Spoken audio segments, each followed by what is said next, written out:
Bienvenidos a todos al cuarto seminario que organiza Isomed Pharma sobre test de aliento en distintos trastornos digestivos, en intolerancias, en sobrecrecimiento bacteriano y en esta ocasión en intolerancias a la fructosa y al sorbitol, que hemos titulado Mirando al futuro, porque bueno, pues es un tema a veces controvertido, esto de la intolerancia a la fructosa, sus causas, sus orígenes, cómo tratarlo. Entonces, bueno, pues queremos dar una perspectiva un poco de futuro en el diagnóstico y tratamiento de la intolerancia a la fructosa y al sorbitol.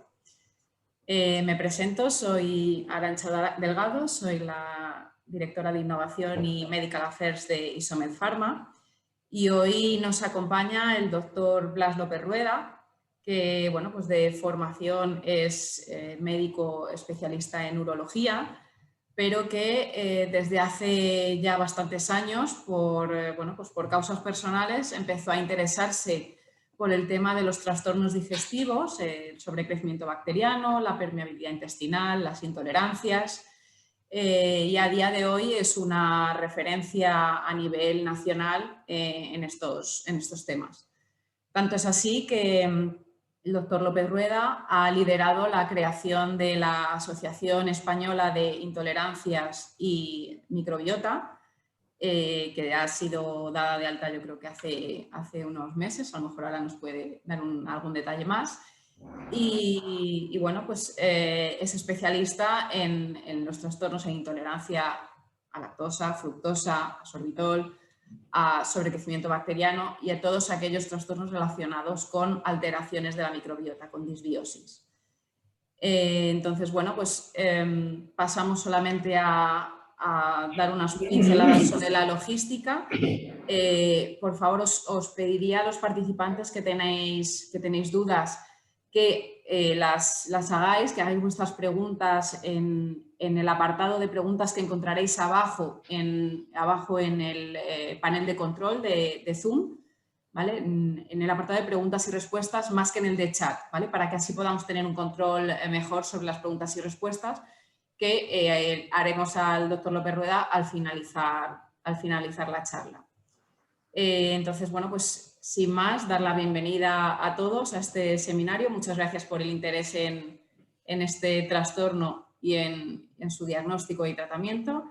Y dar la bienvenida y muchas gracias al doctor López Rueda por su participación en este seminario y por compartir con nosotros su experiencia de muchos años ya tratando a pacientes con estas patologías. Pues muchas gracias a todos. Bueno, vamos a compartir. Bueno, pues ante todo, muchas gracias por asistir a este webinar y darle las gracias a la empresa Isomed por haberme invitado a dar esta charla, que yo he titulado, pues me voy a compartir. Hemos titulado esta charla Intolerancia a la fructosa y al sorbitol y mirando al futuro. Quizás pueda ser muy pretencioso por mi parte querer presentar hoy estas patologías o estas alteraciones como una novedad.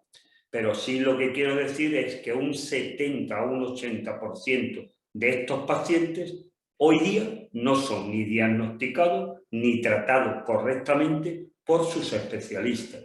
Y entonces los enfermos van de una consulta a otra buscando a alguien que sepa interpretar todas estas alteraciones y ponerle tratamientos adecuados para poder mejorar toda la sintomatología que tiene.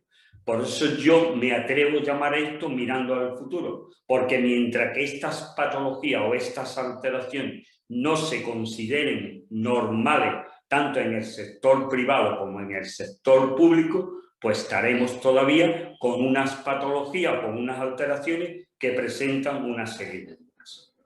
Bueno, pues todo el mundo sabemos que cuando comemos ciertos alimentos, hay ciertas personas que cuando comen, por ejemplo, frutas, hortalizas, verduras, o cuando comen determinados cereales, como pueden ser trigo, cebada, quinoa, mijo pelado, o cuando comen legumbres, lentejas, garbanzos, habichuelas, habas, soja, o cuando comen frutos secos, tan bonitos como se ven aquí en esta imagen, o comemos polioles y goma, bien porque están en nuestros alimentos o bien porque la industria se los añade, pues desgraciadamente estos enfermos van a presentar una serie de síntomas digestivos junto con una serie de síntomas extradigestivos. Y ahora me gustaría hacer una frase muy importante, es que estos síntomas van a condicionar la vida de los pacientes muy negativamente.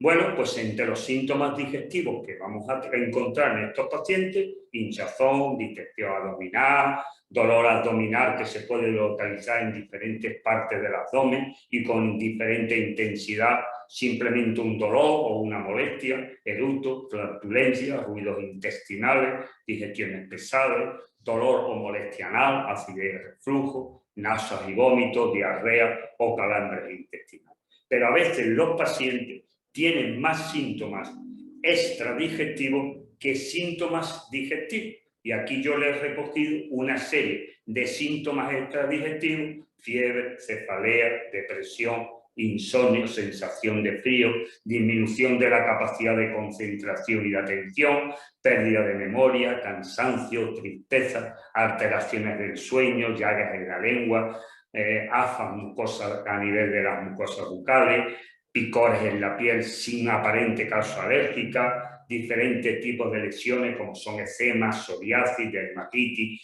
rosácea, sequedad y piel de mucosa, caída de pelo, debilidad de uñas, dolores articulares, alteraciones menstruales, incluso con pérdida de menstruación e incluso con aborto de repetición, dolores musculares, contracturas incluso que pueden afectar a la zona del cuello, a la zona lumbar, o incluso podemos encontrar problemas de índole urológico donde el síndrome miccional es muy frecuente y a veces puede ser la primera etapa de una cistitis intersticial, alteraciones de la libido, de la erección, pérdida de peso y piernas inquietas. Como ustedes ven, la cantidad de síntomas digestivos e incluso extradigestivos que presentan estos enfermos pueden ser muy variados y que pueden alterarle su vida muy negativamente.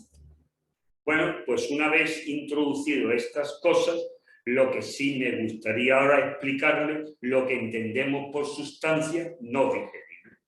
Bueno, pues hay una serie de sustancias que tienen nuestros alimentos, como es la fibra soluble, donde encontramos la inulina, los los mucilas, los betaglutanos, las pectinas y otros, o bien cuando comemos almidón resistente, o los poliores como el sorbitol, xilitol, matitol, o como cuando comemos gomas como la guar, la xantana y otros, pues cuando comemos estas cosas, resulta que no, es que esto me quita. Bueno, usted me lo diría. Cuando comemos estas cosas, ¿qué pasa? Que nuestro organismo no tiene los enzimas necesarios para poder utilizar estas sustancias. Y a este conjunto de sustancias es con lo que le llamamos carbohidratos no digeribles. Y entonces, ¿para qué sirven estas sustancias? Pues para alimentar a nuestra microbiota intestinal. ¿Y qué es nuestra microbiota intestinal? Pues el conjunto de bacterias, arqueas, escherichia y virus que viven en nuestro aparato digestivo en total armonía con nuestro organismo. Bueno, pues encontramos trillones de bacterias, decimos más de 1200 especies, yo diría que incluso a veces encontramos hasta 4000 especies diferentes en el intestino de algunas personas y se suele decir que su genoma es mayor que el genoma humano y que se conoce con el nombre de microbioma. Bueno, pues ¿qué pasa? Pues que estos microorganismos que habitan en nuestro intestino sí tienen los enzimas necesarios para poder aprovechar todas estas sustancias. Y hoy conocemos más de 20.000 funciones diferentes que se pueden producir a nivel intestinal. ¿Y para qué sirven estas sustancias a los microorganismos que habitan nuestro intestino? Pues para obtener la energía que necesitan para llevar a cabo sus funciones. Y a cambio, ¿qué nos aporta? Una serie de sustancias beneficiosas, como son ácidos grasos de cadena corta, butírico, acético propiónico, ácido láctico, peróxido y una serie de vitaminas, de diferentes vitaminas. Pero además nos aporta un extra de energía. Pero ¿qué pasa cuando se fermentan estas sustancias? Que se van a producir una serie de gases, como es hidrógeno, anhídrido carbónico, metano y sulfuro. Y estos gases, los pacientes con estas alteraciones suelen producirle una sintomatología a veces muy llamativa porque hay un aumento de la sensibilidad visceral del intestino grueso en estos pacientes y por consiguiente responden ante estos gases de una manera muy diferente a las personas sanas. Y además estos gases que se producen en estos procesos fermentativos van a pasar a la sangre y de la sangre llegarán a los pulmones y a través de los pulmones con el aire que expiramos lo vamos expulsando. Y con esto, y aquí es donde se basa todas las test de aire expirado o test de expirado de hidrógeno, aunque a mí me gusta llamarlo más de aire expirado, porque aparte del hidrógeno vamos a encontrar otros tipos de gases. Bueno, pero ahora me gustaría introducir un nuevo concepto, que a veces cuando hablamos de intolerancia a la fructosa no nos acordamos de él, que es la fibra insoluble. Bueno, pues dentro de la fibra insoluble tenemos la celulosa, algunos tipos de bicelulosa, la lignina, la quitina. Y estas fibras sirven, generalmente decimos que sirven para aumentar el pericartismo intestinal y además para limpiar las paredes intestinales.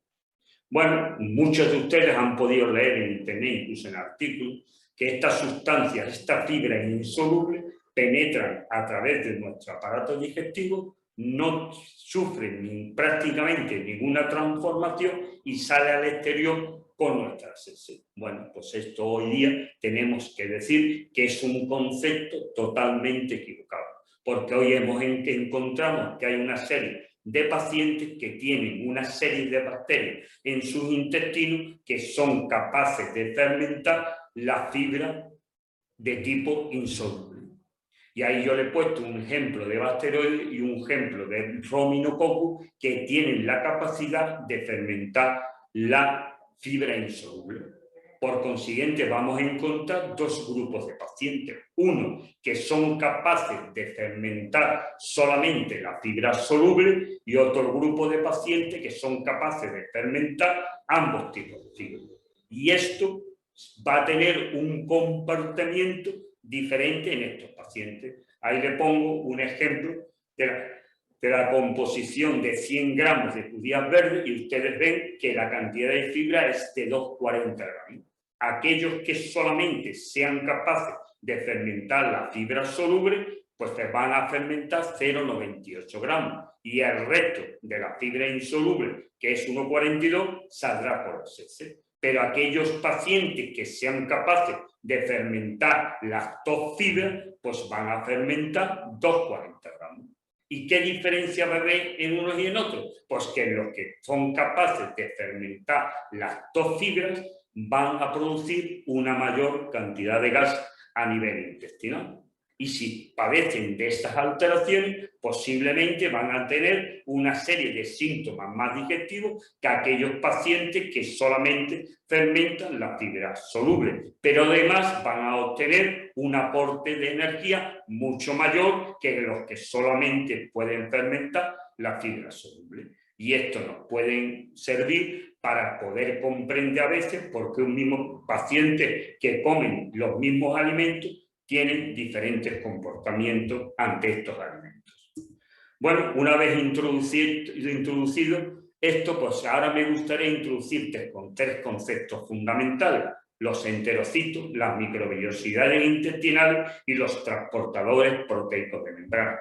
Bueno, los enterocitos, como ustedes saben, son las células que mayoritariamente componen la capa epitelial de la mucosa del intestino delgado.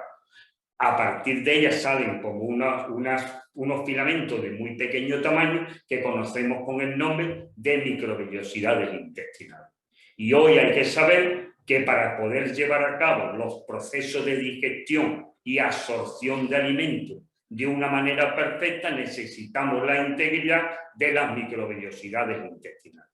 ¿Y a qué llamamos transportadores proteicos de membrana? Yo lo suelo comparar a un coche a un taxi que nos puede llevar de un lugar a otro. Pues, ¿qué hacen estos transportadores proteicos de membrana?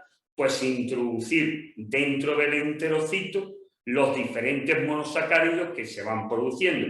Y en este caso me estoy refiriendo a la glucosa, a la galactosa y a la fructosa. Bueno, pues estos transportadores los conocemos por el nombre de SLGT1, que va a transportar la glucosa y la fructosa con gasto de energía. Mientras que el GLUT5 lo que va a transportar es la fructosa y el sorbitol en el interior del enterocito, mediante difusión facilitada. Y el GLUT2 lo que hace es, una vez que estos monosacáridos han entrado en el interior de los enterocitos, lo que van a hacer es sacarlo y transportarlo a los capilares de la lámina propia para que pasen desde aquí al torrente sanguíneo. Bueno, ¿y dónde se encuentran estos transportadores? Pues estos transportadores, que son el SLGT1 y el GLUT5, se encuentran en la zona apical de los enterocitos, como ustedes pueden ver perfectamente en la figura que yo les he puesto aquí. Pero el GLUT2, sin embargo, se encuentra en la zona basal del enterocito, es decir, en la zona totalmente opuesta, y más exactamente en la zona vasolateral de los enterocitos. Es decir, el SLGT1 entrará absorbiendo los monosacáridos y el GLUT2, que se encuentra en la zona basal, lo irá sacando. Bueno, pues vamos a ver, brevemente, hablarles a ustedes de cada uno de estos transportadores. Hemos dicho que el transportador, digamos que como sabemos que el GLUT5 es un transportador proteico, necesitáramos un gen que va a codificar esta proteína.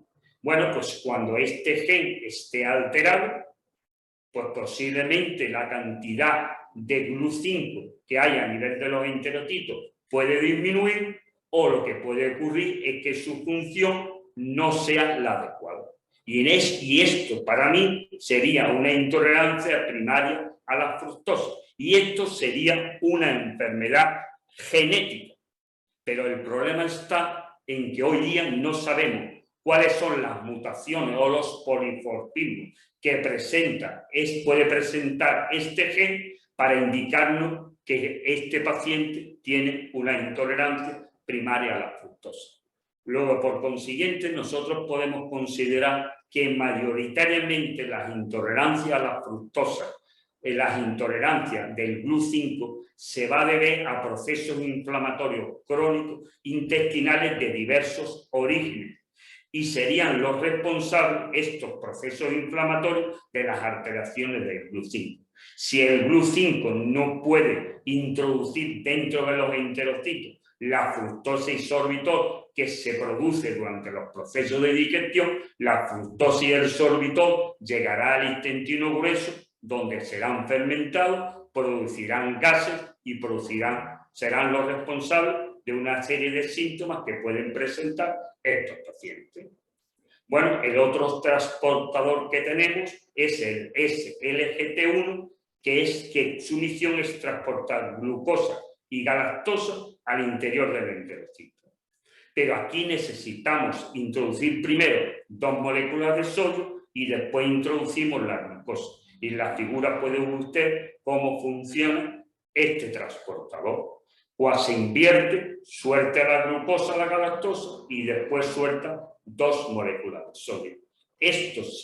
Para que funcione este transportador, habrá una bomba de sodio que meterá potasio y sacará sodio del enterocito. Y además todo esto necesitamos un gasto de energía para llevarlo a cabo. Y una cosa que me gustaría decir es que cuando hay una gran cantidad de glucosa a nivel de la luz intestinal, el SLGT1 no va a ser capaz de introducir toda la glucosa y toda la galactosa dentro del enterocito.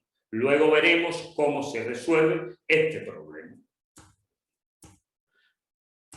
Bueno, pues el otro transportador que nos quedaba era el GLUT2, que se encuentra en la zona vasolateral de los enterocitos. Bueno, pues cuando va entrando la glucosa, la fructosa y la galactosa, el GLUT5 lo va cogiendo y los va pasando al torrente sanguíneo. Este es un transportador con una gran capacidad, pero no tiene una alta especificidad. Es decir, tenemos dos transportadores en la zona apical que introducen los monosacáridos y un solo transportador que lo va a sacar del enterocito. Pero decíamos antes que cuando hay una gran cantidad de glucosa a nivel de la luz intestinal, el transportador SLGT1 no era capaz de introducir toda la glucosa. Si ustedes ven la gráfica que yo le he puesto ahí, vemos como el SLGT1 solamente introduce una parte de glucosa.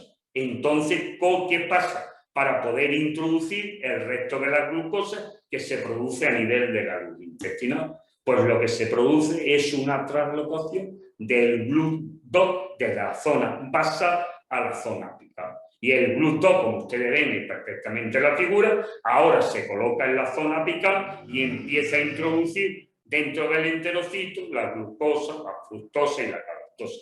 Por eso muchas veces decimos que cuando hay mucha glucosa, también parece ser que se absorbe mayor cantidad de fructosa, porque en estos momentos había dos transportadores que meten la fructosa en el interior del enterocito, que sería por una parte el GLUT5 y por otra parte el GLUT2.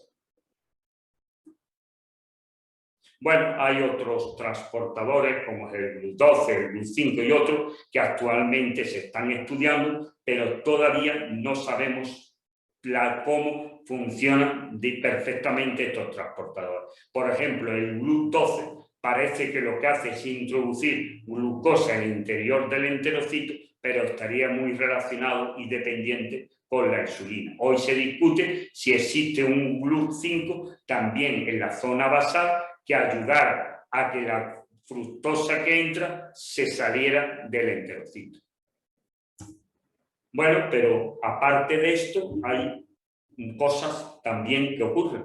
Y una de las cosas que debemos comprender y entender perfectamente son las disacaridasas. ¿Qué son las disacaridasas? Son unas enzimas que se producen a nivel intestinal, del intestino delgado. Y su misión es dividir a los disacáridos en sus dos componentes, en los dos monosacáridos que lo conforman. Porque hay que entender y comprender que todos los carbohidratos tienen que ser pasados a forma de monosacáridos para ser absorbidos. Es decir, si los disacáridos no son divididos por las disacaridasas, es decir, por la sacarasa, la lactasa, la maltosa, la isomaltasa y la trigalasa en sus dos componentes fundamentales, no podrán ser absorbidos. Y si las disacaridasas no actúan perfectamente sobre los disacáridos que no han sido digeridos serán transportados al intestino grueso, donde fermentarán, producirán gases y nos darán dolor. Es decir, que todos los carbohidratos para ser absorbidos tienen que ser transformados en monosacáridos. Bueno, pues aquí tienen ustedes, bueno, los diferentes disacáridos y cuando actúan sobre ellos las disacaridasas, vemos aquí cómo se pueden dividir en sus diferentes monosacáridos. Bueno, ¿y qué pasa para que las disacaridasas disminuyan o para que las disacaridasas no puedan adherirse a las microbioses intestinales? Porque es imprescindible que se cumplan estas dos funciones para que los disacáridos puedan ser perfectamente digeridos. Es decir, las disacaridasas, cuando se producen a nivel del intestino delgado, se adhieren a las microvellosidades intestinales. Si las microvellosidades intestinales estarán alteradas, las disacaridasas no se podrán adherir a estas y no podrán llevar a cabo su función. Bueno, algunas formas de disacáridos. Aquí vemos la lactosa y cuando actúa la lactasa se convierte en glucosa y galactosa. Bueno, pero ahora me gustaría analizar uno de los síntomas fundamentales que presentan los pacientes, que son las diarreas osmóticas. Bueno, pues cuando los disacáridos no son absorbidos, incluso los polioles no son absorbidos, su número aumenta a nivel de la luz intestinal del intestino delgado. Y hay un aumento de la presión osmótica. Y como consecuencia de ello, empieza a entrar agua a la luz del intestino delgado a partir de los tejidos subyacentes para que esta presión osmótica se equilibre con la que hay fuera de la luz intestinal. Pero es que además los disacáridos que no se han digerido seguirán camino hacia el intestino grueso.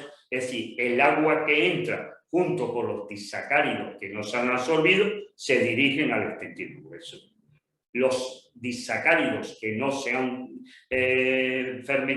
digerido fermentarán, producirán hidrógeno, anhídrido carbónico, ácido láctico y aceite. Pero es que al mismo tiempo, si la cantidad de agua que llega digamos, sobrepasa la capacidad que tiene el colon para absorber el agua, y la capacidad del colon es de unos 5 o 6 litros en 24 horas, si esta capacidad es rebasada por la cantidad de agua que viene del intestino delgado, pues tendremos unas diarreas explosivas con gran cantidad de agua, y además serán diarreas ácidas que pueden producir además molestias de tipo anal.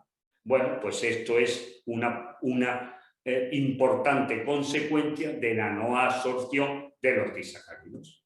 Bueno, aquí tienen ustedes una figura donde se explican los mecanismos de cómo se produce lo que yo le acabo de explicar.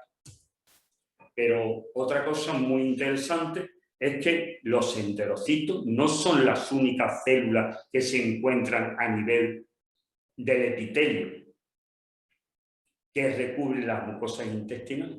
Son los principales, posiblemente un 80 o un 85%. Pero a nivel de la capa epitelial hay otras células epiteliales diferenciadas y que hacen funciones diferentes a los enterocitos. Y aquí yo se la tengo recogida, como es la célula de Globet, la célula de Panel, la célula de TUF, las células enteroendocrinas, la célula de K, las células M y las células madre, que están en las cristas y a partir de la cual se van a formar todas las células que podemos encontrar a nivel del epitelio, que recubren las mucosas intestinales.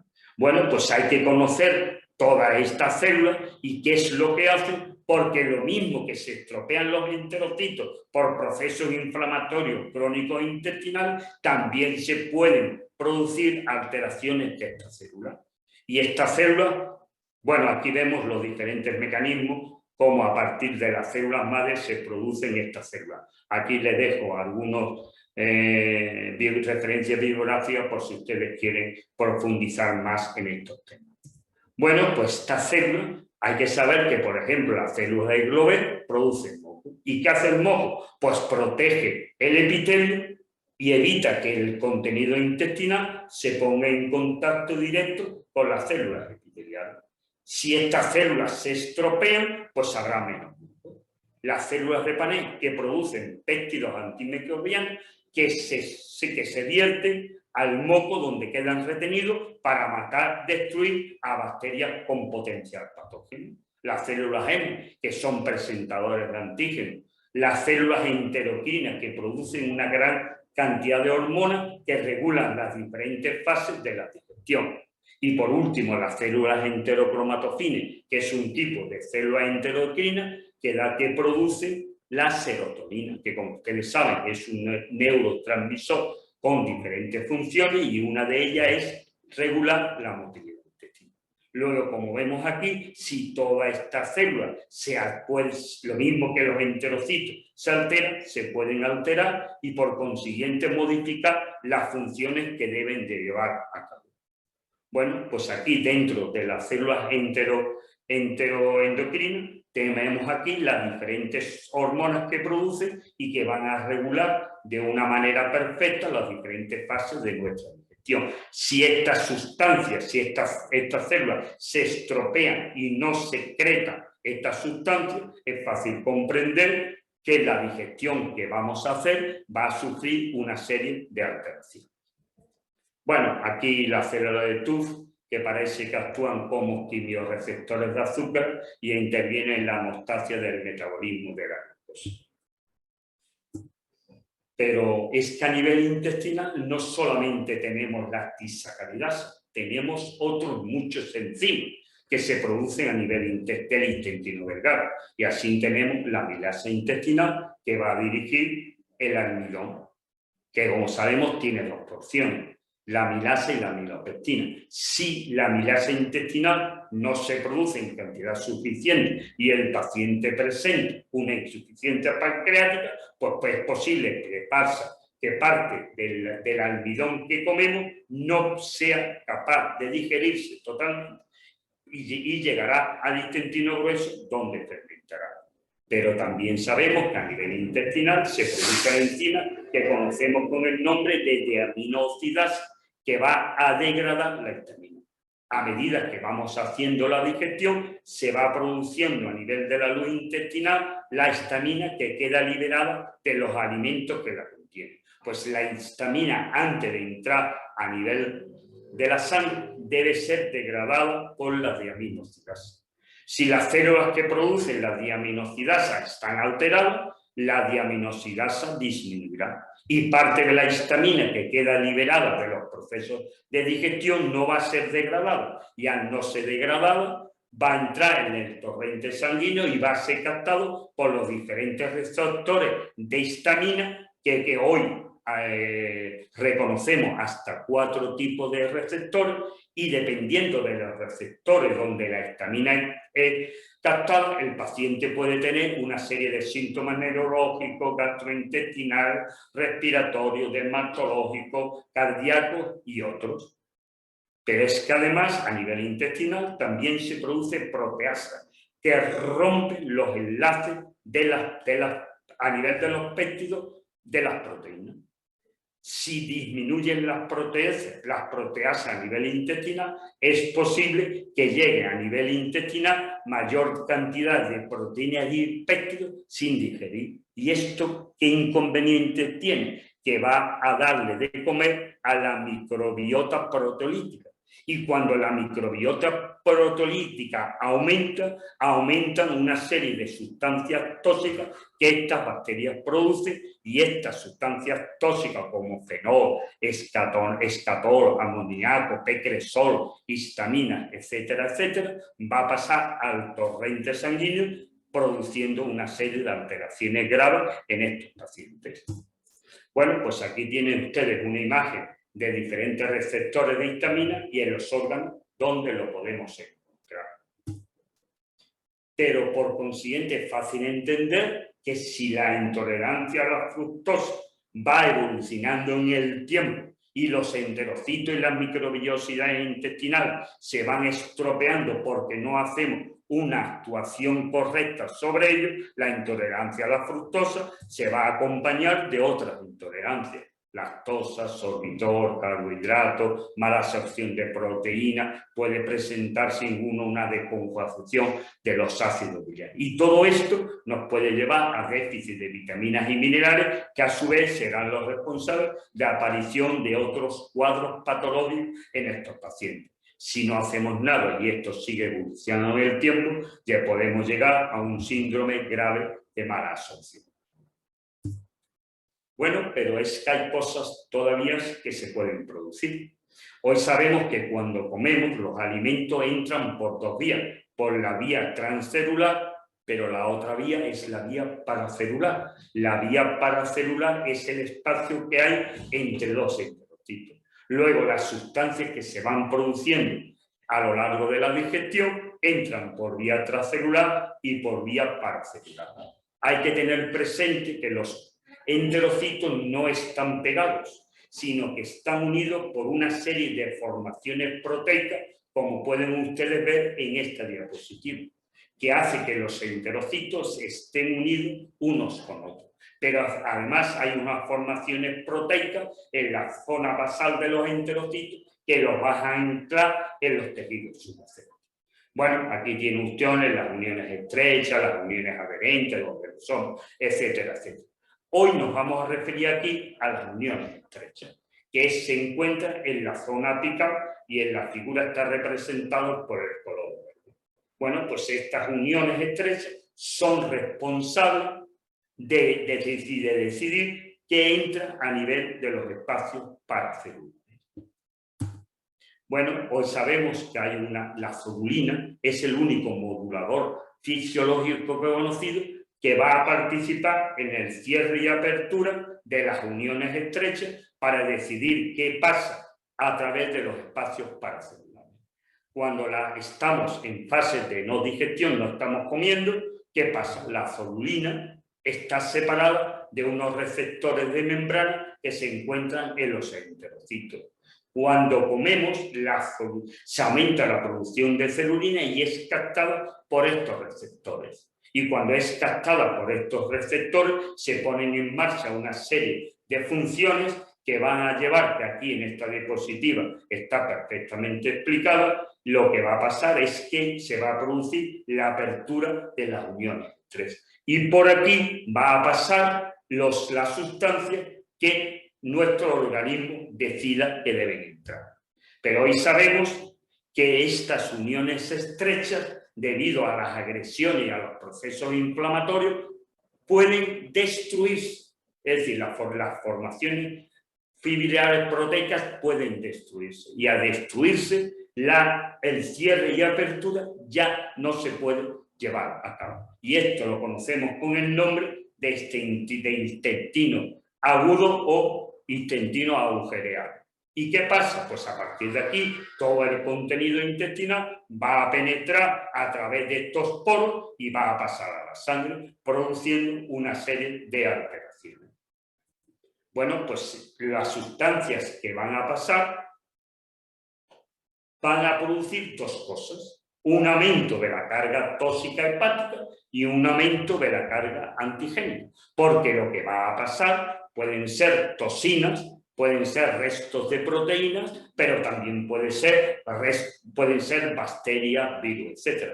Por consiguiente, las sustancias tóxicas, el hígado tendrá que trabajar más para conseguir eliminarlas, y todo lo que tenga una carga antigénica va a estimular inicialmente a nuestro sistema inmunitario innato, y si no es suficiente, intervendrá también el sistema inmunitario específico. Y esto dependerá dependerá en parte del contenido antibiótico de cada paciente.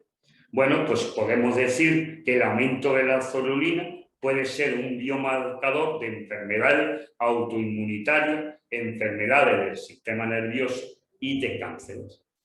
Y esto está muy bien estudiado, y ustedes pueden buscar los trabajos del profesor del PDS digestivo de niños, el profesor Alessio Fasán, que trabaja en los Estados Unidos, y podrá comprender cómo este aumento de la permeabilidad intestinal, con el aumento de la carga tóxica y con el aumento de la carga antigénica, nos puede ser responsable de una serie de enfermedades que yo aquí a ustedes les he recogido. Sí, enfermedades autoinmunitarias, cánceres y enfermedades del sistema nervioso.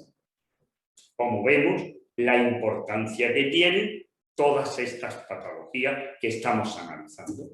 Bueno, pues cuando tenemos estos pacientes, ¿qué hacemos? ¿Cómo los diagnosticamos? Pues los vamos a diagnosticar inicialmente a través de los test de hidrógeno expirado, que a mí me gusta llamarlo mejor test de aire expirado. Para poder hacer estos test, damos soluciones de fructosa, sorbitol, lactosa, etcétera, según lo que la intolerancia que nosotros queramos diagnosticar. Cuando todo nuestro sistema enterocito, tanto los GLU5 como los transportadores proteicos de membrana, están normales, no se va a producir ningún tipo de gas. Pero cuando estos enterocitos están alterados a nivel de los GLU5, a nivel de las microbiosidades intestinales, se van a producir, cuando tomemos estas soluciones de fructosa, sorbitol, etcétera, se van a producir una serie de gases que van a salir fuera del intestino grueso a través de sus paredes, pasarán a los pulmones, y a través del aire expirado nosotros podremos construir una serie de curvas que nos dirán si el paciente son intolerantes o no a esta sustancia. Bueno, pues aquí tienen ustedes una curva negativa, la fructosa. No hay nada alterado, no se produce ningún gas, pues las curvas no captan nada. Pero cuando el GLUT5 se estropea, entonces parte de la fructosa o la totalidad de la fructosa no se puede digerir y va a llegar al intestino grueso. Y en este momento, ¿qué ocurre? Pues que empieza a fermentar y la curva se va a incrementar. Pero tanto la curva de fructosa como la de metano. Perdón, la curva de hidrógeno como la de metano. Pues entonces decimos que esto es una curva positiva a la fructosa, porque en la parte correspondiente al intestino grueso ha habido un incremento de la curva. ¿Por qué? Porque ha pasado gases a la sangre, han salido con el aire expirado y cuando nosotros hemos hecho su medición, pues hemos encontrado estos gases. Bueno, pues aquí tienen ustedes otra curva, que es positiva a la fructosa. ¿Por qué? Porque a partir del minuto 100 la curva salta. Pero aquí ocurre algo diferente. Es que el gas no solamente se produce en el intestino grueso, sino se está produciendo también en el intestino delgado. Y este tipo de curva hoy día nos hace sospechar la presencia de un SIBO, que como ustedes saben, se trata de un sobrecrecimiento de bacterias a nivel del intestino delgado, donde no se deberían encontrar. Bueno, una cosa muy importante y que yo ya vengo diciéndolo desde hace muchos años es por qué en los test de aire expirado hay que hacer siempre las dos curvas, es decir, la de hidrógeno y la de metano.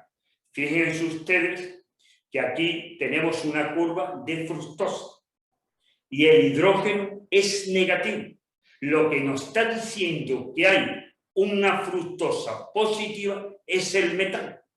Pues fíjense ustedes, si yo tengo un equipo portátil que solamente me hace fructosa, perdón, que solamente me hace hidrógeno, yo diría a usted que la curva es negativa.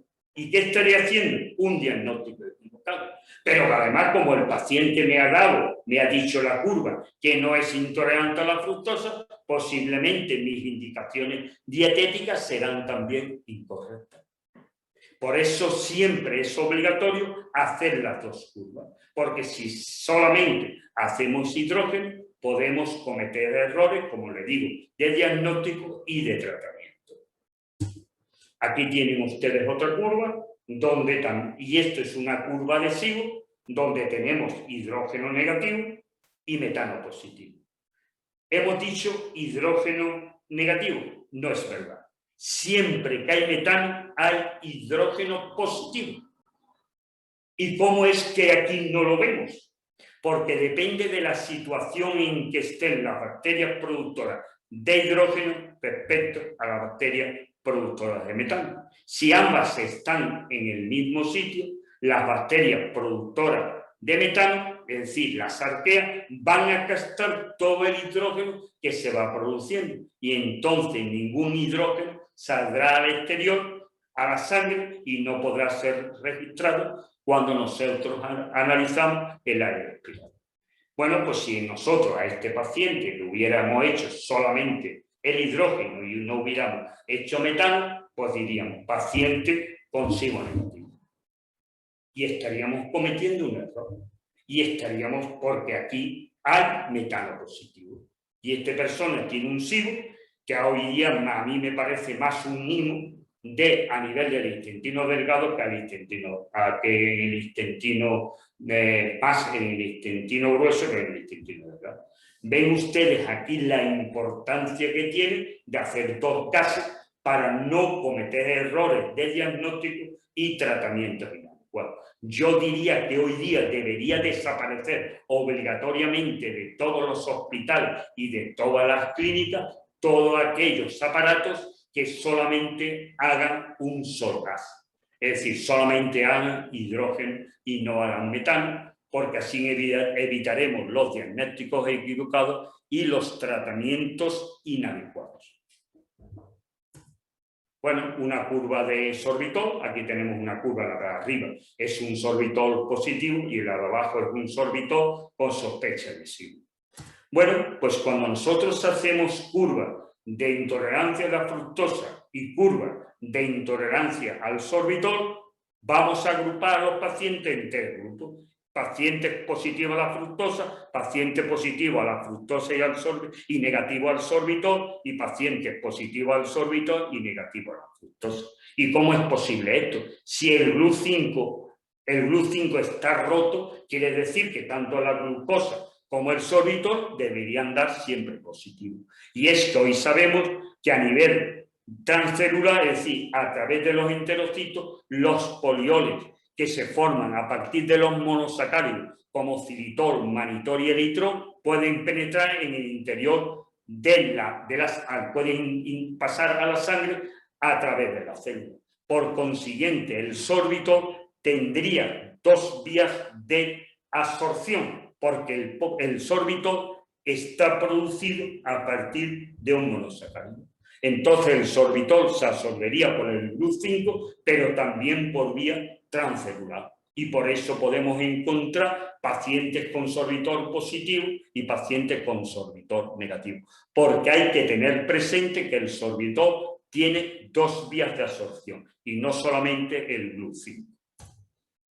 Bueno, pues cuando tenemos estos pacientes, lo que solemos hacer es instaurar una dieta FODMAP.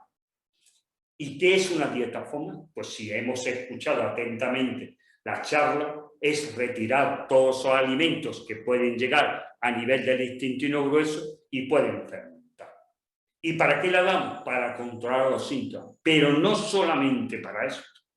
Y aquí viene la importancia de una dieta FODMAP inicialmente, porque una dieta FODMAP reduce, es una dieta antiinflamatoria, porque reduce los niveles séricos de interleucinas IL-6 y IL-8 que son proinflamatorios. Por consiguiente, la dieta FODMAP en sus inicios es una dieta antiinflamatoria.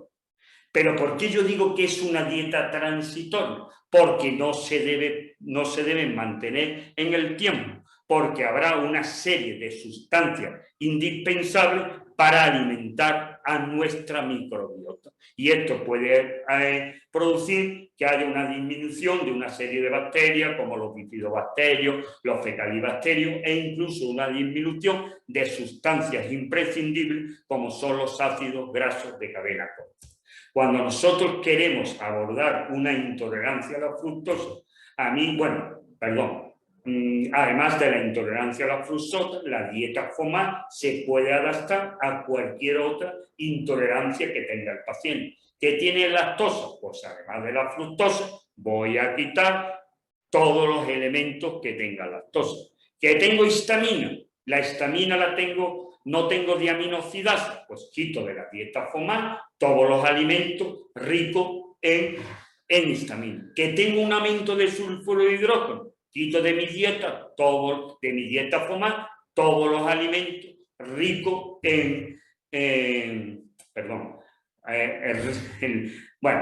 ya se me ha ido lo que le iba a decir. Bueno, quito los alimentos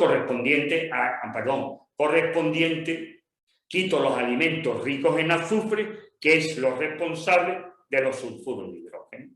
Que tengo un aumento de la trimetilamina, pues quito determinados aminoácidos que son los que producen estas sustancias. Es decir, que partiendo de la dieta FODMAP se puede adaptar a otras intolerancias que tenga el paciente. Bueno, algunas bibliografías. Y a mí me gusta, cuando yo voy a abordar una dieta FODMAP, me gusta clasificar los alimentos en 2 grandes grupos, desde un punto de vista doble. Una clasificación por nivel de tolerancia, es decir, alimentos tolerados, alimentos que tengo que tomar con moderación y alimentos sanitarios. Pero es que además los alimentos los vamos a clasificar por grupos: carnes, pescados, hortalizas y verduras, fruta, legumbres. Es decir, que cuando yo voy a plantearme una dieta FODMAP, busco la columna de los alimentos que mejor se toleran y luego busco de aquí los alimentos que yo creo que puedo tolerar. Y así me construyo una dieta. A medida que el paciente va mejorando, voy a empezar a reintroducir todos aquellos alimentos que retiré. Incluso voy a introducir nuevos alimentos que hasta ahora, por ejemplo, no había comido. Bueno, y que aquí pongo protocolo a seguir en las intolerancias. Bueno, pues no sería correcto. Debería decir mejor qué es lo que los médicos no hacemos bien cuando tenemos delante a estos pacientes. Bueno, pues hay 3 cosas que hay que tener en cuenta. Es frecuente que le digamos a los pacientes que tienen trastornos de causa psicológica o le decimos que lo que tiene es un síndrome de intestino irritable. Yo odio mucho el síndrome de intestino irritable porque parece que es un cajón donde cuando no sabemos nada lo metemos todo. Le decimos al paciente que tiene un síndrome de intestino irritable y nos quedamos tan anchos. Y hay que recordar hoy que el síndrome de intestino irritable no es una patología funcional, como aún muchos especialistas defienden. Es una patología que está producida por algo. Siempre hay algo que acompaña al intestino irritable y es responsable de esto. Y además, otro error es muchas veces quedarse con el diagnóstico de intolerancia.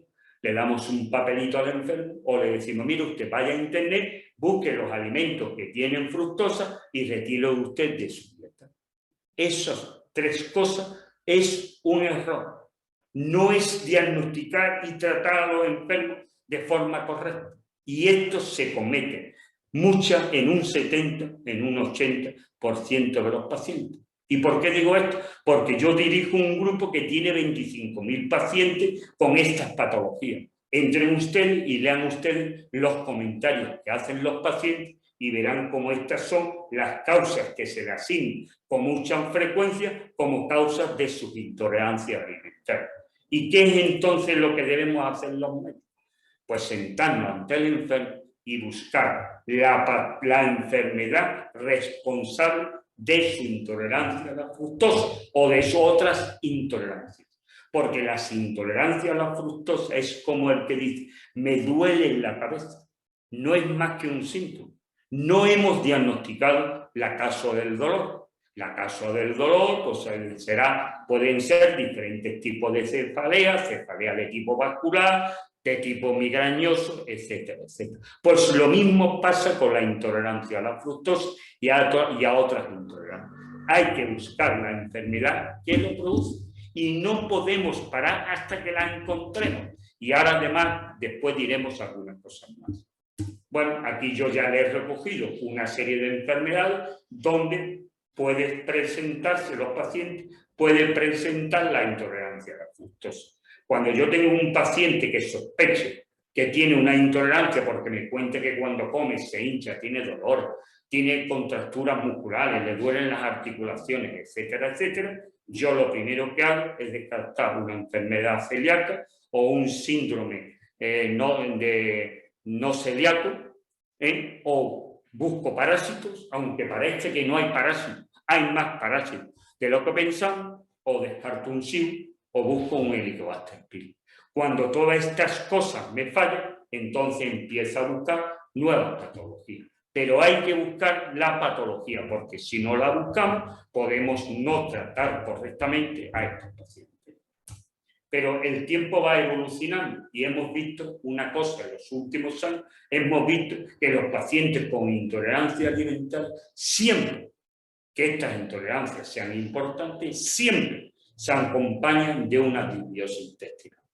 Luego, si no contemplamos este conjunto de intolerancia alimentaria y disbiosis intestinal, para los cuales tenemos una serie de estudios, como son los test aspirados por una parte y como son los estudios metagenómicos por otra, pues ¿qué va a pasar? Que podríamos ir por un camino equivocado y más equivocado para que no sigamos diciendo cosas a veces tan fuertes, o un tratamiento, un camino incompleto, porque las intolerancias alimentarias hoy día no se pueden entender muchas veces sin un estudio de lo que ocurre a nivel de los microorganismos del intestino grueso. Bueno, y quizás de esta webinar que yo ya he terminado, quizás puedan surgir otras webinars, como es cómo tratar el aumento de la permeabilidad intestinal, cuál es la relación real de la intolerancia a la fructosa con la enfermedad celíaca, con el SIBO y con los parásitos, y qué es y para qué sirve la metagenómica. Bueno, termino dándole a ustedes las gracias por su asistencia y atención y por con esta foto tan maravillosa de mi ciudad, donde actualmente llevo ya viviendo más de 40 años. Bueno, pues nada más le tengo que decir en estos momentos. Cristina, vamos a ver yo cómo vuelvo aquí. Muchísimas gracias, Blas. Ha sido un placer escucharte, la verdad.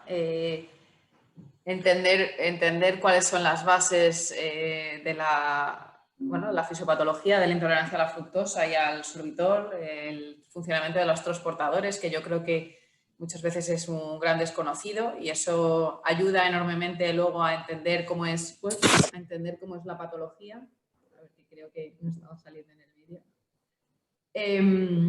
Entonces, bueno, pues yo creo que ha sido enormemente interesante. A ver, ¿estáis compartiendo todavía pantalla? Yo tengo aquí en pequeño nada más. No sé ya lo que he hecho aquí y ya esto yo que creo que no lo voy a saber arreglar. Pero bueno, yo creo que con la... No se pone esta, ya está. Aquí está, para las preguntas que queráis. Vale, bueno, pues nada, estaba diciendo eso, que la verdad que ha sido muy interesante toda la charla, sobre todo lo del tema de los transportadores, que yo creo que una vez se entiende cómo es el funcionamiento de la absorción de la fructosa y del sorbitol, también da pie a entender mucho mejor cómo es la patología, ¿no? Hay algunas preguntas aquí de la asistencia de los participantes. Yo tengo algunas también, pero bueno, vamos a empezar primero por las de los participantes. Ana María pregunta, ¿es común que el único síntoma sea el dolor? ¿Ningún otro síntoma digestivo ni extradigestivo? Bueno, no es lo típico. Es decir, tú puedes tener un dolor abdominal y puedes estar expresándote alguna alteración, pero no es lo normal. Lo normal es que aparte del dolor tenga otras cosas más. Es decir, la mayoría de los pacientes no son unisintomáticos, son multisintomáticos y suelen tener no solamente alteraciones digestivas, síntomas digestivos, sino también síntomas extradigestivos. Es decir, es la asociación de una serie de síntomas lo que a ti te hace pensar que el paciente puede tener una intolerancia. Yo cuando tengo un paciente que me dice que come, se le hincha la barriga, tengo gases, ruidos intestinales, tengo estreñimiento, otras veces diarrea, me duelen las articulaciones, pues yo ya lo tengo captado. Lo primero que pienso es que tiene una intolerancia y esa intolerancia voy a buscar qué enfermedad tiene. Entonces yo empiezo por, como he dicho, descartar una enfermedad celíaca, descartar los parásitos, descartar el SIBO y descartar el Helicobacter pylori. Estas son las enfermedades por las que yo suelo empezar. Son pruebas fáciles, no son pruebas complicadas. Con un test genético, si me sale negativo y tengo hecho todos los anhelos, me he quitado la celiaquía de encima, pero con todos los anhelos. No con DQ2 y DQ8, no, con todos los anhelos. Y hoy hay algunos laboratorios en España, como Egénica en Madrid, que suelen hacer estos test totalmente completos. Es simplemente una simple genética. ¿Que quiero ver si tiene un SIBO? Pues una prueba de SIBO, que no es agresiva y no es relativamente económica. Es una prueba que ves asequible a muchos enfermos. Si la curva que hago de intolerancia a la fructosa sorbitol me hace sospechar de un SIBO, pues me lo complemento con un SIBO. Hay incluso alguna gente que dice, no, mejor el SIBO y después veo otras cosas, ¿no? Pero bueno, sería decir que son con 3 o 4 cosas enfoco al paciente. Ya tengo enfocado al paciente. No es difícil. ¿Qué es lo difícil? Pues meterte en la cabeza que cuando te llegan estos enfermos no se puede decir, nada, usted no se preocupe, esto es que tiene usted unos trastornos psicológicos, vaya usted al psicólogo y seguro que cuando el psicólogo le ponga su cabeza bien, ya esté curado. O decirle, como dicen mucha gente, tiene un intestino irritable. No, mire usted, no tengo un intestino irritable. El 60% de los intestinos irritables, hoy día sabemos por los estudios que se publican todos los días en Estados Unidos Y en las convenciones americanas de los gastroenterólogos se sabe que está asociado el 60% de las intolerancias a un SIBO. A un SIBO. Es decir usted tiene SIBO. No, no, usted. Descárteme un SIBO, descárteme usted una disbiosis intestinal, descárteme usted algo que me está produciendo mi intestino irritable. Porque el intestino irritable, vuelvo a repetir, no es una enfermedad funcional. Hay afortunadamente ya algunos grupos en España que empiezan a decir que el intestino irritable ya no es una enfermedad funcional, sino que es una enfermedad que detrás de ella hay alguna patología. Entonces, fíjate que fácil es el caso. ¿Cuál es el problema? Que los médicos debemos entender que cuando tenemos estos enfermos, es que es muy fácil entender lo que pasa. Pues que hay médicos que no creen en las intolerancias a la fructosa, hay médicos que no creen en el sobrecrecimiento bacteriano, y entonces ¿qué hacemos? Tratamientos sintomáticos. Y eso es un error. Con tratamientos sintomáticos no curamos a los pacientes. A los pacientes los curamos con dietas adecuadas y con ayuda de otras cosas.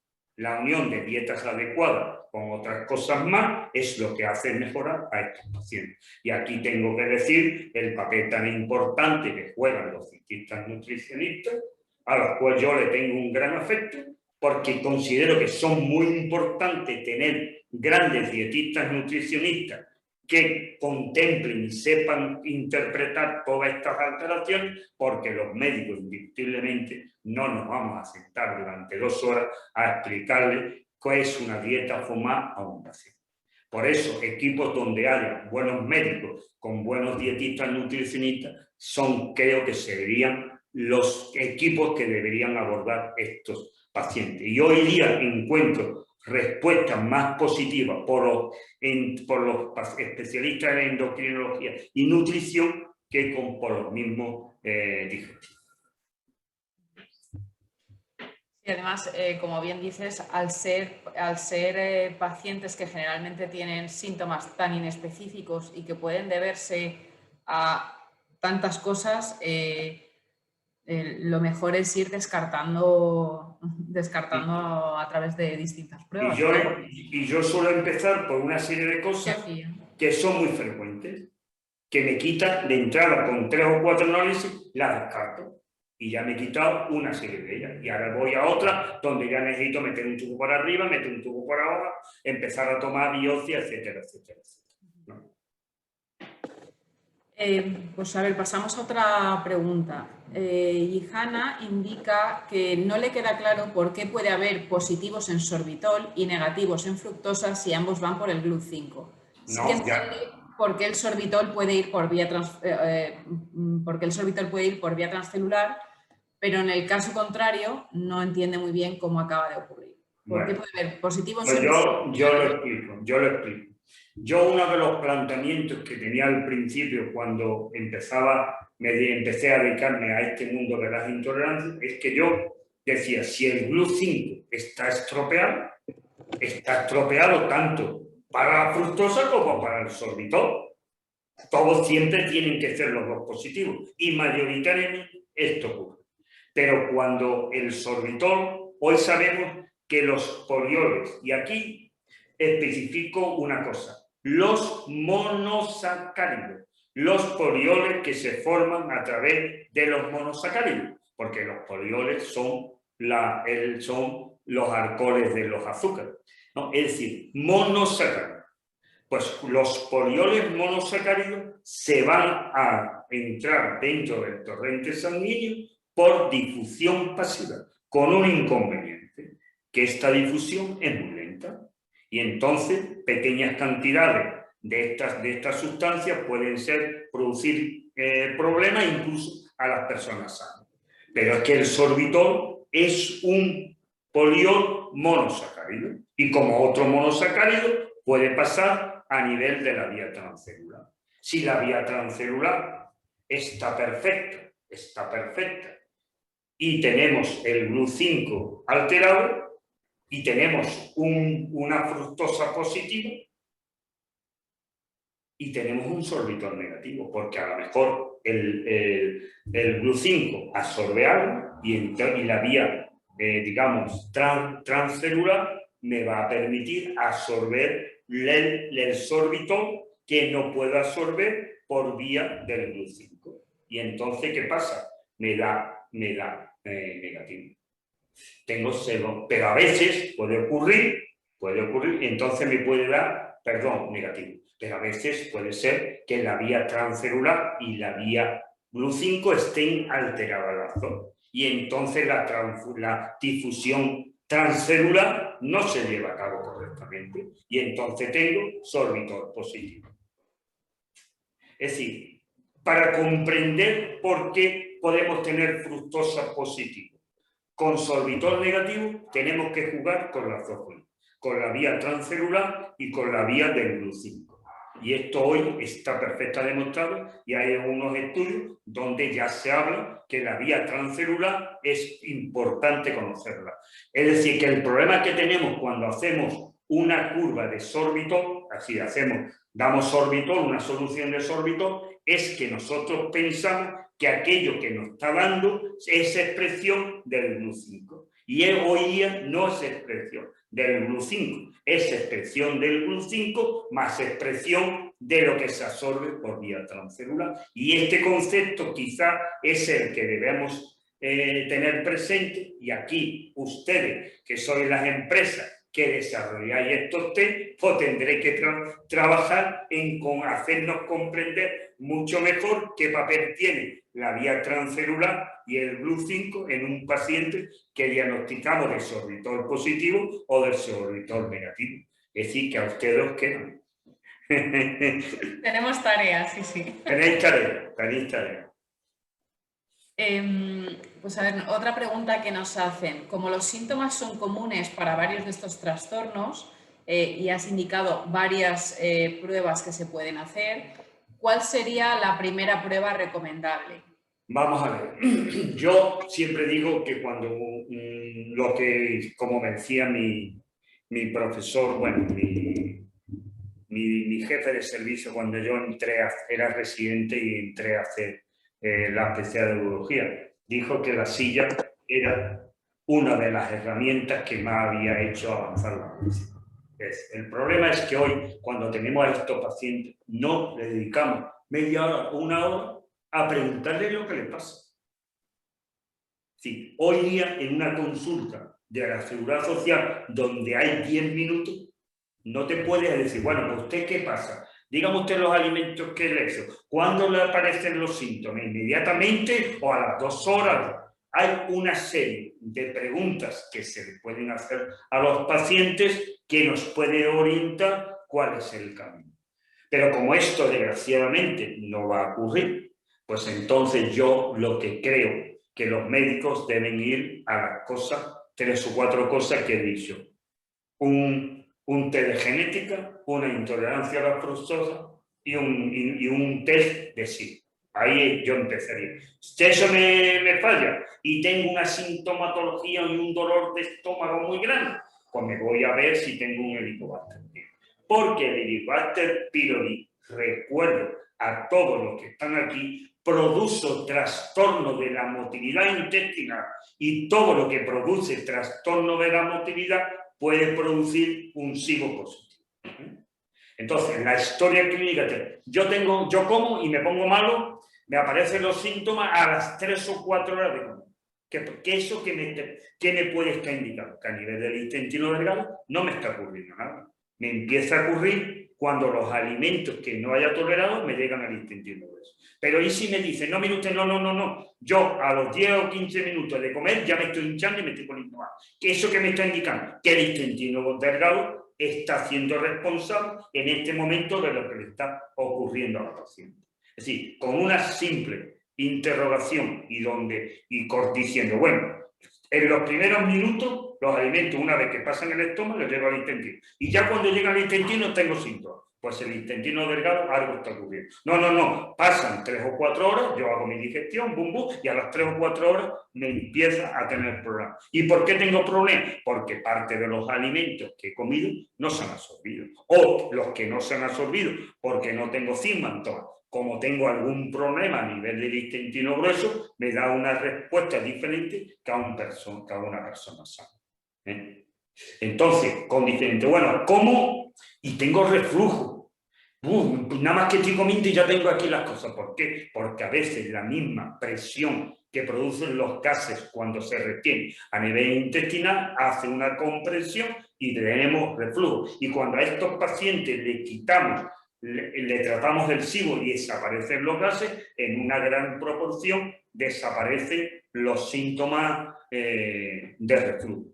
¿Qué como? Mire usted, es que como y parece que la digestión tarda 14 horas en hacerlo. Pues posiblemente este paciente va a tener algún problema a nivel del estómago. Y a nivel del estómago hay muchos problemas. A veces el estómago no se contrae correctamente y produce el enlentecimiento del vaciado gástrico.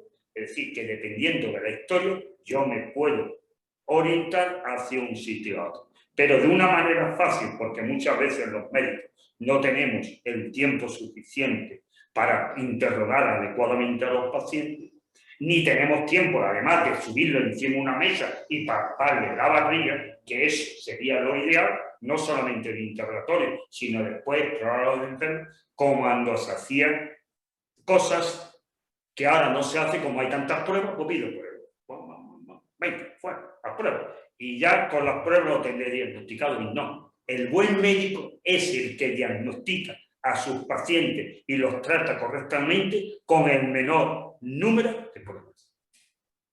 No es pedir muchas pruebas, pedir las pruebas necesarias para diagnosticar un paciente. Porque a mí sería muy fácil. Bueno, colonoscopia, gastroscopia, test de celiaquía, vamos a meterle la cámara para ver si veo algo, bum, bum, bum, bum, y ahora le pido y hago así. Antígenos para todas las enfermedades autoinmunitarias y empiezo a pedir todo lo que quiero. No. Vamos a ir acotando las cosas. Vamos a pedirle a los enfermos que hagan las pruebas que sean imprescindibles. ¿Por qué? Porque la gente tiene que ir a la medicina privada. Desgraciadamente, tiene que ir a la medicina privada. Tiene que ir a hacerse las pruebas privadamente. Y hay gente que en este país está ganando 800 euros, 1.000 euros. Explícame cómo se puede tratar a un paciente con 800. A mí que me lo expliquen. Por eso digo que pueden convivir perfectamente las dos medicinas, tanto la privada como la pública. Pero la pública la tenemos que potenciar, porque si no en este país habrá una serie de personas que se podrán curar y otras personas que la estamos condenando a estar permanentemente enfermas. Y esto es muy duro para los que nos consideramos médicos de verdad.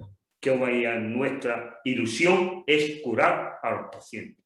¿Que nos podemos equivocar? Sí, pero siempre hay que tener como prioridad curar a nuestros pacientes. Hay muchas preguntas en relación a los test diagnósticos para avanzar en el diagnóstico de la intolerancia a la fructosa. Aparte del test de aliento, del test de aire expirado que has mencionado, bueno, pues has comentado también los test genéticos de celiaquía, Helicobacter, test genético, por supuesto, de intolerancia a la fructosa, test de disbiosis. Entonces, hay muchas preguntas de muchos de los participantes en torno a eso. Por abreviar, porque no nos va a dar tiempo a todo, os pediría que los que tenéis preguntas en cuanto a estos test diagnósticos nos escribáis directamente, porque tenemos disponibles todo este tipo de pruebas, tanto los test de aliento para el diagnóstico de fructosa como sobrecrecimiento bacteriano, los test genéticos y también los test de disbiosis. Entonces, por favor, los que tengáis dudas en relación con esto, no dudéis en escribirnos y os vamos respondiendo uno a uno a vuestras consultas. A mí me gustaría hacer un inciso antes de que me hagan más preguntas. Lo que hay que tener presente es que la intolerancia a la fructosa es un punto de partida. Pero los enfermos, cuando evolucionan en el tiempo, no solamente tienen intolerancia a la fructosa, tienen muchas más cosas que yo he tratado de explicar hoy en esta charla. Es decir, yo no me he querido centrar únicamente en la fructosa. He hablado de la fisacaridasa, de la vía, del aumento de pelo, porque todas esas cosas lo presentan los pacientes que inicialmente tienen intolerancia a la fructosa, pero pasan los años, los enfermos no lo curamos y cada día está peor, cada día su intestino se va estropeando, sus microbiosidades intestinales van desapareciendo y los enfermos se encuentran peor. Y como consecuencia de esto empiezan a aparecer enfermedades que hoy, como la fibromialgia, la sensibilidad química múltiple, etcétera, etcétera, etcétera. Y muchas veces, a pesar de lo que se diga, son etapas evolutivas de un mismo proceso. Al final la intolerancia a la fructosa es consecuencia de alguna otra patología subyacente y además en sí mismo es causa de otros trastornos posteriores. A mí me sirve para la voz de alarma. Es para mí una voz de alarma. Y cuando yo me hizo un paciente, soy intolerante al fructosa, ya está catalogado. Ya sé lo que tengo que hacer con ese paciente. Sí, que para mí es el síntoma de alarma. Hay pacientes que tienen intolerancia a la lactosa desde chicos, que no la hemos tratado aquí. Yo he hablado aquí de la lactosa en el curso de una intolerancia a la fructosa porque se han estropeado las disacaridasas y una de las disacaridasas es la lactasa. Si no tengo lactasa, la lactosa no la puedo dividir en sus dos componentes. Y como todo lo que no sea monosacárido no se puede absorber, todo va al intestino grueso, fermenta y nos da problemas.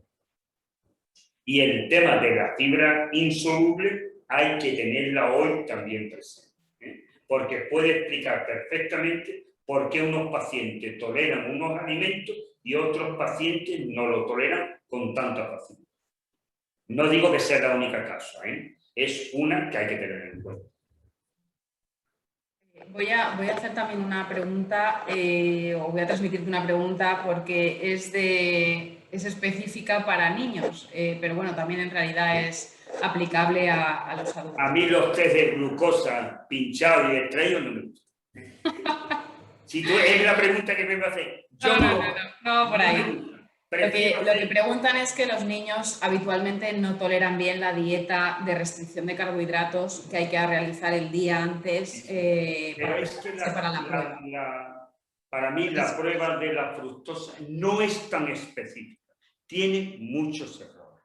No es una prueba como ocurre con las intolerancias y sobre todo con intolerancia y con el SIBO, que hoy gracias a los trabajos del doctor Pimentel vamos aprendiendo cómo las pruebas del SIBO, bien hechas, porque no se hacen bien en España, lamento decirlo, y lamento decir que todos los que tengan nada más que determinen hidrógeno deben tirar los equipos, los deben tirar, porque no quiero llegar a decir que se está haciendo una mala praxis médica, porque realmente se está haciendo una mala praxis médica, porque estamos haciendo diagnósticos equivocados y tratamientos que no, porque si yo hago un test de hidrógeno y me sale hidrógeno positivo y no tengo ni no determino metano y el metano también fuera positivo, tendría que utilizar dos gases, dos antibióticos. Si me sale el metano negativo con el hidrógeno positivo, hago un solo antibiótico. Luego, por eso, si no tengo los dos curvas, no sé realmente qué tratamiento es el que tengo que hacer. Lo siento, no sirve. Y además los equipos deben determinar la cantidad de CO2 que hay en la muestra, porque la cantidad de CO2 me va a decir si el soplido que yo he hecho es correcto. Lo siento, si el nivel de CO2 que hay en un soplido es muy bajo, lo que hay allí no es correcto. Y ese soplido, esa determinación no es válida y eso no se hace. Y además hay que hacer un factor de corrección que los equipos pequeños no hacen. Chicos, esto no es ganar dinero. Es lícito ganar dinero cuando hacemos pruebas correctas. Pero ganar dinero con pruebas incorrectas, lamento decirlo, que a mí no me parece como médico correcto. Y aquí esto... Perdón. Y en lo que tenemos que luchar por estas cosas somos los médicos. Sí, si mi hospital no me hace una prueba, le voy al director o al quien sea, decir, esto no sirve, quítame esto, para esto no te pido esta prueba.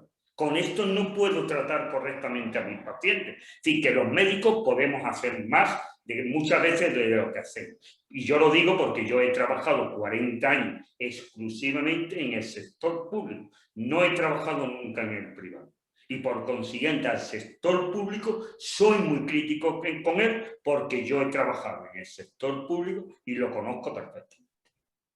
Aprovecho para decir con respecto a lo que estabas comentando sobre que habitualmente se obtienen valores, o bueno, no habitualmente, que a veces se obtienen valores de CO2 muy bajos en los test, especialmente en la población pediátrica, el test está indicado en niños de hasta 5 años, es decir, a partir de 5 años, quiero decir. No está indicado en niños menores de 5 años, pero básicamente no porque el test no sea eficiente, sino porque los niños menores no saben soplar bien y entonces es muy habitual encontrar muestras que no tienen suficiente cantidad de aire o que el niño no ha retenido el aire, no ha sabido retener el aire y entonces la concentración de los gases es muy baja. Entonces es por esa razón por la que no está indicado el test en menores de 5 años. Yo te voy a dar una respuesta. En niñas de 3 o 4 años donde la microbiota intestinal está formada o casi formada, yo haría, y el niño se me hincha y todas esas cosas, y he descartado que no tiene enfermedad celíaca, porque es un tema muy importante la enfermedad celíaca. Ya daremos, si hay ocasión, ver realmente qué relación hay entre intolerancia y celiaquía. Una vez que descarte la celiaquía y no le pueda hacer la prueba, me iría a un test de microbiota intestinal. Haría una disbiosis intestinal. Y a través de lo que hay en la microbiota intestinal, modularía esta y se me va a ir modulando todo. En relación con los niños, sigo con la pregunta que nos hacía Joaquín. Lo que indica Joaquín es que la preparación a la prueba, en su experiencia, no influye demasiado en los valores basales ni en los primeros valores y que luego además en pacientes que tienen curvas claramente positivas para sobrecrecimiento, para SIBO, no suelen dar a los pacientes pediátricos un tratamiento antibiótico, sino tratamiento de observación o tratamiento con probióticos. ¿Cuál es tu opinión sobre la influencia de la dieta de preparación en los resultados? Yo aquí sí voy a intervenir. Yo he aprendido SIBO por las escuelas americanas. Vamos a ver, todos los que hemos empezado con SIBO hemos tenido que ir a beber de lo que los americanos investigaban y decían. En España no se hablaba de SIBO, ni se conocía el SIBO, ni nada, hasta hace 8 años que empezamos a hablar de SIBO. Entonces, todos hemos aprendido a los americanos. Y en los americanos nos hemos encontrado 2 tipos de tratamiento. Lo que hacen los médicos, como el grupo del doctor Pimentel, que le tenemos que agradecer, que se ha dedicado toda su vida a la investigación de estos temas, donde siempre se utilizan tratamientos farmacéuticos, antibióticos farmacéuticos, y después hay en Estados Unidos una serie de naturópatas, de integristas, con gran fama, porque participa junto con los gastroenterólogos en algunos congresos. Es decir, fíjate lo que estoy diciendo. Naturópatas que forman y se unen con determinados gastroenterólogos como el doctor Pimentel. ¿Qué hacen? Siguen las enseñanzas del doctor Pimentel, pero cuando llega la hora de tratar a los enfermos, no lo tratan nunca con farmacológicos. Lo trata todo con herbáceos. Siguen las enseñanzas del doctor Pimentel, pero a la hora de tratarlo, lo tratan como herbáceos. Bueno, pues una de las cosas que se ha mantenido a lo largo del tiempo es que los probióticos no se debían utilizar en el SIBO. Primero tratar el SIBO, después hacemos otras cosas. Pues yo digo que en niños pequeños yo empezaría a dar probióticos, pero yo daría 3 probióticos y probaría con 3 probióticos. Bacterias acidolácticas, bacterias del suelo y Xerocin. Estos 3. Y lo mantendría durante 2 o 3 meses. Y en un 50 60 o 70%, los niños van a mejorar extraordinariamente. Extraordinariamente. Sí. Si esto después de dar 2 meses no me va esto bien, entonces introduzco un herbáceo. Yo no doy tratamiento, yo no utilizo rifamicina, ni metronidazol, ni doy otros antibióticos para tratar de trabar el suelo. Yo lo trato con probióticos. A los niños pequeños me gusta ponerles probióticos, o utilizo algunos herbáceos que ya llevan 30 años en Estados Unidos y ya están probados en niños en todo, y entre ellos yo utilizo algo que se llama biocidin. Biocidin. Y se lo doy a niños con 2 años, 3 años, 4 años y 5 años. O adultos. ¿Qué hago? Adapto la dosis al peso del paciente. Entonces, biocidin, junto con otras cosas, te pueden solucionar los problemas de SIBO en los niños sin utilizar ningún tratamiento farmacológico. Es decir, sin utilizar ningún antibiótico farmacológico. Utilizamos herbáceos. Hay gente que utiliza herbáceos con una sola composición, como es berberina, alicina, nin, etcétera, etcétera, y otros utilizamos una mezcla de diferentes herbáceos. Y a mí me gusta mucho el biocidin. Bueno, como ya nos hemos pasado un poquito de la hora, te voy a hacer una última pregunta. A mí me da igual, yo decides el tiempo. Bueno, pero los participantes también... Yo estoy aquí para contestar. Pues mira, la pregunta es, ¿qué opinión tienes de otro tipo de test de intolerancia que se basan en bioelectroresonancia o en test sanguíneos? No tengo ninguna experiencia porque ni los mando, nunca los he utilizado y nunca los he mandado. Por consiguiente, ahí no te puedo contestar. Yo no los utilizo. En relación con los test sanguíneos, lo más que podemos indicar es que hay un trastorno a nivel genético, pero no podemos indicar... yo cuando hablo de la intolerancia a la fructosa me estoy refiriendo a la intolerancia donde el problema está en la absorción. Sabemos que hay una otra intolerancia, muy poco, que tanto el sorbitol como la fructosa entran, pero después se quedan acumulados porque falta uno encima para poder transformar la fructosa en sorbitol, utilizarlo. A eso no me he referido en esta conferencia. Únicamente me he referido a aquellas intolerancias donde el mecanismo está en la capacidad o no capacidad de absorber estas sustancias. No en aquellos que una vez que entran, después el problema viene porque falta determinadas enzimas, y eso hay, y que además son enfermedades raras, desgraciadamente raras, sobre las que se investiga poco y muy complicadas de tratar, porque hay, ¿qué hago? Si no pueden tomar fructosa, porque si yo tengo nada más que una intolerancia por absorción, si me tomo la fructosa, ¿qué me pasa? Tengo una diarrea, me duele un poquillo la barriga y ya está, pero un niño chico en estas cosas es más. Por eso yo te digo que a ese tipo de intolerancia yo no he hablado, no me he referido a esto.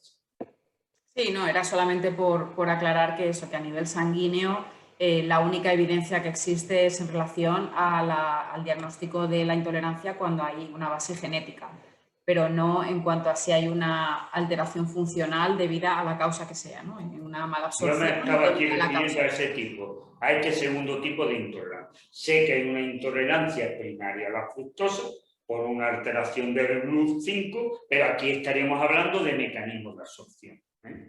Y entonces, además son intolerancias que se diagnostican muy al principio de la vida del... Y además no sabemos diagnosticarlas porque todavía no hay ningún test, y en España no existe, que me diga, bueno, pues el S5 tiene tal y esto te está produciendo la intolerancia. No lo hay, se está investigando, llegaremos a tenerlo, pero no lo tenemos. Bueno, entonces, sí, nada, como decía antes, la verdad es que todavía se quedan muchas preguntas en el tintero porque, bueno, pues el tema es amplio y además apasionante.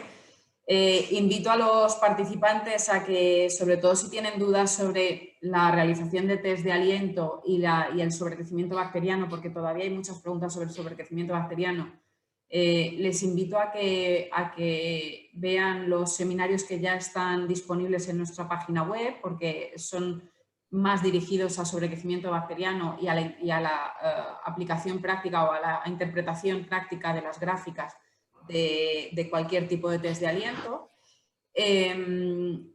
Aprovecho también, como ha habido varias preguntas en relación con pediatría, para indicar que vamos a realizar un seminario específico sobre intolerancias y sobre crecimiento en paciente pediátrico. Lo haremos, bueno, os avisaremos más adelante, probablemente sea antes del verano.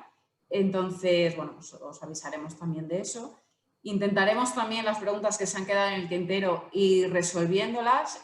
No obstante, tenéis nuestro contacto para, bueno, pues para, como he dicho, si tenéis todavía dudas sobre los test de Helicobacter, sobre crecimiento, intolerancias, test genéticos, test de disbiosis, podéis contactarnos para que, bueno, pues os proporcionemos información sobre los test que tenemos disponibles y que podéis emplear o bien en vuestras consultas o bien a los pacientes, pues bueno, en vuestra vida habitual, ¿no? Si queréis hacer alguno de estos test.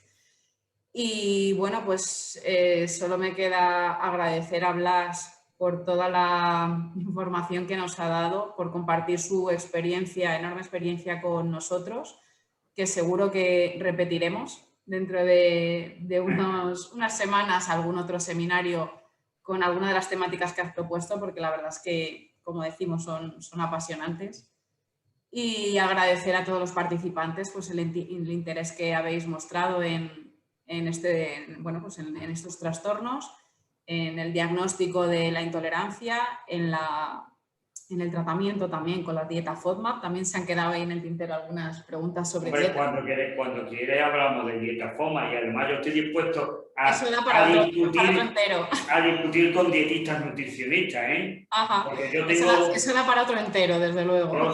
A mí me gusta discutir muchas veces con los dietistas nutricionistas. Yo los defiendo siempre y si tuve muchas conferencias mías antiguas donde yo siempre lo he defendido. Creo que son imprescindibles. Problema que la Seguridad Social no los quiere hacer. Esa es la realidad. No sé si porque no tiene dinero, por lo que sea. Por eso, si no hay dietistas nutricionistas y metemos a todos estos pacientes, después ¿quién les hace seguimiento de dieta? ¿Quién les orienta? Los médicos nos vamos a poner a sentar 2 horas con un paciente para decir usted puede comer esto, qué le ha pasado cuando usted ha comido esto que le he puesto, ha tenido usted síntomas, no ha tenido síntomas. Sí, generalmente suelen llegar a este punto pacientes que ya han dado muchas vueltas con sus síntomas, que han hecho, como decías antes, 1 millón de pruebas y no han dado con lo que tenían, y son pacientes que llegan ya bastante desesperados porque, bueno, pues porque no dan con la causa de su sintomatología. Yo me recorrí toda España con mi amiga Marta y siempre íbamos los dos juntos. Yo daba una parte médica y ella daba una parte nutricional, es decir, nos complementábamos los temas, ¿eh? Y yo me he recorrido con ella pues más de 15 o 16 ciudades españolas, los dos juntos dando yo la parte médica y ella la parte nutricionista. Yo me he visto obligado a aprender bastante de nutrición, sobre todo en estos temas, porque yo tuve una hija muy enferma hace 8 años, que fue el motivo por el que yo entré en este mundo. Si no, me encontraría ahora mismo en mi tierra, en Puntumbría, pescando, ¿eh? Y no me encontraría aquí tratando estos temas. Es decir, me vi lo que hace la motivación. Claro, me vi implicado con una hija, porque la mala tengo que confesar con toda sinceridad. Si mi hija no se pone mala, yo no estaría aquí ahora mismo hablando con ustedes. ¿Qué me pasó? Que como la vi lo mal que lo pasó, pues dije, chico, lo mismo que mi hija lo está pasando tan mal, tiene que haber todavía gente que lo pase incluso peor que mi hija. Y esto me hizo que yo entrara en este mundo. Yo en los primeros 5 años dormía 4 horas al día para aprender esto. Yo he hecho una carrera en estos últimos 8 o 9 años sobre esto, de los que yo no sabía nada, por supuesto. Bueno, pues nada, como decíamos, Blas, la verdad es que no hay nada como la motivación para ponernos a estudiar sobre estas patologías si queremos ayudar a nuestros pacientes a recuperarse y a encontrarse bien. Y nada, de nuevo agradecerte a ti por tu presencia hoy aquí. Esperamos tenerte pronto de nuevo en otro webinar donde hablemos de dieta FODMAP o de SIBO o alguna de las otras temáticas que Tú tenemos. tienes que organizar una charla con dietistas de nutrición, que yo me lo voy a pasar muy bien. Eso ya es una mesa redonda y a lo mejor cambiamos a una mesa redonda. Porque yo, indiscutiblemente, me llevo muy bien con ellos, pero no, a veces tengo discusiones con mi amiga Maika y debo reconocer que ella tiene su carrera de 4 años, con premios extraordinarios, así que está muy preparada, pero no siempre estoy de acuerdo con ella. Sí, que no siempre tenemos que estar los profesionales totalmente de acuerdo con uno. Cada uno expone su idea y el resto, pues, cogerá lo que crea que es más razonable para cada uno. Así que no siempre tenemos que estar. Sí es verdad que tenemos que estar de acuerdo en un 80-90% de las cosas, porque si nos sentamos y cada uno dice una cosa, pues entonces mal camino. Claro. Pero no siempre al 100%. Bueno, pues nada, muchísimas gracias a todos por vuestra Pues nada, asistencia a este seminario. Muchas gracias, Blas, y esperamos veros a todos. El seminario ha quedado grabado y estará disponible en nuestra web pues en los próximos días, así que nada, os avisaremos a todos cuando esté disponible por si queréis volver a verlo o por si ha habido participantes que han tenido que dejarnos antes o que no han podido asistir en el último momento. Así que nada, gracias a todos y esperamos veros pronto por aquí otra vez. Un saludo. Bueno,